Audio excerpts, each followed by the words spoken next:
श्रीमद्भागवत सुधा सागर देश स्कंद 18वां अध्याय हिरण्याक्ष 12 भगवान का युद्ध। श्री मैत्री जी ने कहा, तात वरुण जी की यह बात सुनकर वह मंदोमय जयंती बड़ा प्रश्न हुआ। उसने उनके इस कथन पर कि तू उनके हाथ से मारा जाएगा कुछ भी ध्यान नहीं दिया और चट नारद जी से श्री हरि का पता लगाकर रसातल में पहुंच गया। वहां उसने विश्व विजयी वाराह भगवान को अपने दाढ़ों की नोक पर पृथ्वी को ऊपर की ओर ले जाते हुए देखा। वे अपने लाल लाल चमकीले नेत्रों से उसके तेज को हर लेते थे। उन्हें देखकर वह खिलखिलाकर हंस पड़ा और बोला, अरे यह जंगली पशु यहाँ जल में कहाँ से आया? फिर वाराह जी ने कहा, अरे ना समझ, इधर आ, इस पृथ्वी को छोड़ दे। इससे विश्व विधाता ब्रह्मा जी ने हम रसातल वासियों के हवाले कर दिया है। रे शुकर रूपधारी सुराधम, मेरे देखते देखते तू इससे लेकर कुशल पूर्वक नहीं जा सकता। तो माया से लुक छिप कर ही दैत्यों को जीत लेता और मार डालता है। क्या इसी से हमारी शत्रु ने हमारा नाश कराने के लिए तुझे पाला है? मूढ़, तेरा बल तो योग माया ही है और कोई पुरुषार्थ तुझ में थोड़ी ही है। आज तुझे समाप्त कर मैं अपने बंधुओं का शोक दूर करूंगा। जब मेरे हाथ से छूटी हुई गदा की प्रहार से सिर फट जाने के कारण तू मर जाएगा, तब मेरी आराधना करने वाले जो देवता और ऋषि हैं वे सब भी जड़ कटे हुए वृक्षों की भांति स्वयं भी नष्ट हो जाएंगे। हिरण्याक्ष भगवान को दुर्वचन बाणों से छेदे जा रहा था, परंतु उन्होंने दांत की नोक पर स्थित पृथ्वी को भयभीत देकर वह चोट शैली और जल से उसी प्रकार बाहर निकल आए जैसे गधा की चोट खाकर हथिनी सहित गजराज जब उसकी चुनौती का कोई उत्तर न देकर वे जल से बाहर आने लगे, तब गधा जैसे गज का पीछा करता है उसी प्रकार पीले केश और तीखी दाढ़ वाले उस दैत्य ने उनका पीछा किया तथा वज्र के समान कड़क कर वह कहने लगा, तुझे भागने में लज्जा नहीं आती? सच है, असत पुरुषों के लिए कौन सा काम न करने योग्य है।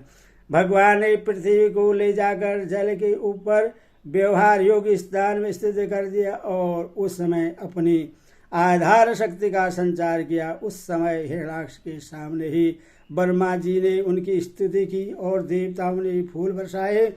तब श्री हरि ने बड़ी भारी गदा लिए अपने पीछे आ रहे हिरण्याक्ष से जो सोने के आभूषण और अद्भुत कवच धारण किए था तथा अपने कटु वाक्यों से उन्हें निरंतर मनवाहत कर रहा था, अत्यंत क्रोधपूर्वक हंसते हुए कहा। श्री भगवान ने कहा, अरे सचमुच ही हम जंगली जीव हैं जो तुझ जैसे ग्राम सिंहों कुत्तों को ढूंढते फिरते हैं। दुष्ट वीर पुरुष तुझ जैसे ये मृत्यु पास में बधे हुए अभागे जीवों की आत्मसलाखा पर ध्यान नहीं देते। हाँ, हम रसातल वासियों की धरोहर चुराकर और लज्जा छोड़कर तेरी गधा के भय से यहाँ भाग आए हैं। हमने ऐसी सामर्थ्य ही कहा है कि तेरे जैसे आदित्य वीर के सामने युद्ध में ठहर सके। फिर भी हम जैसे तैसे तेरे सामने खड़े हैं। तू जैसे बलवानों से बैर बांधकर हम जा भी कहाँ सकते हैं। तू पैदल वीरों का सरदार है, इसीलिए अब निशंक होकर उधेड़ बुन छोड़कर हमारा अनिष्ट करने का प्रयत्न कर और हमें मारकर अपने भाई बंधुओं के आश्रम पहुंच। अब इसमें देर न कर। जो अपनी प्रतिज्ञा का पालन नहीं करता वह असभ्य है, भले आदमियों में भयने लायक नहीं है। मैत्री जी कहते हैं, विदुर जी, जब भगवान ने रोज से उस दैत्य का इस प्रकार खूब उपहास और तिरस्कार किया, तब वह पकड़कर खिलाए जाते हुए सर्प के समान क्रोध से तिलमिला उठा। वह खींचकर लंबी लंबी सांसें लेने लगा।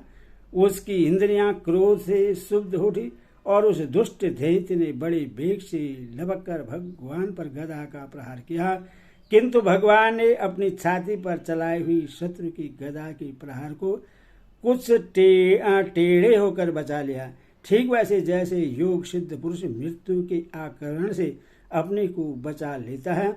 फिर जब वह क्रोध से होंठ चबाता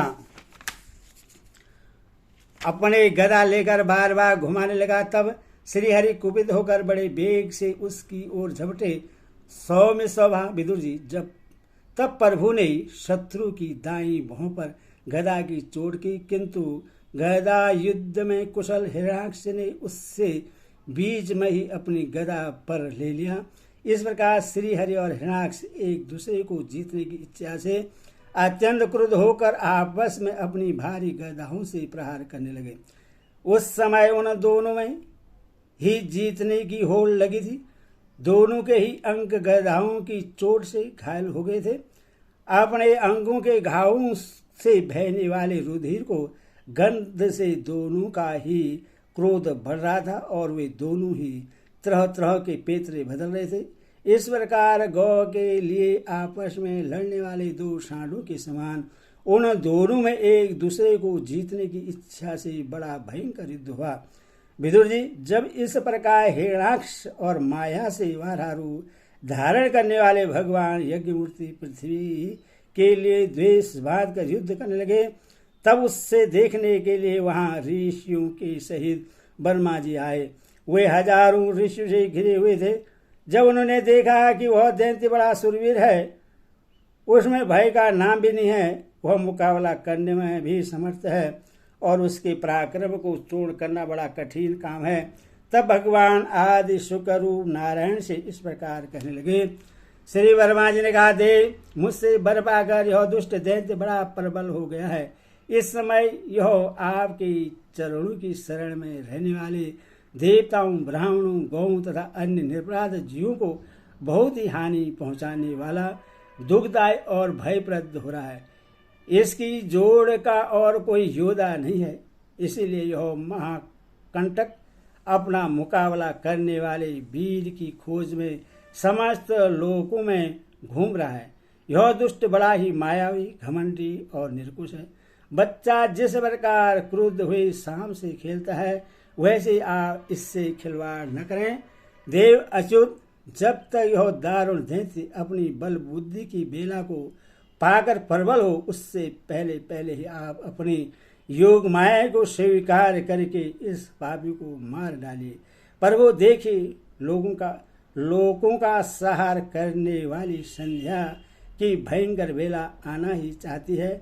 सर्वात्मन, आप उससे पहले ही इस असुर को मारकर देवताओं को विजय प्रदान कीजिए।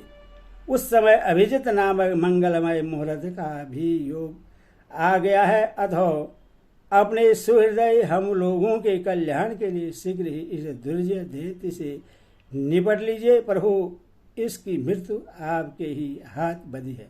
हम लोगों के बड़े भाग्य हैं कि यह स्वयं ही अपने काल रूप आपके पास आ पहुंचा है। अब आप युद्ध में बलपूर्वक से मारकर लोगों को शांत प्रदान कीजिए। हरि ओम तत्सत।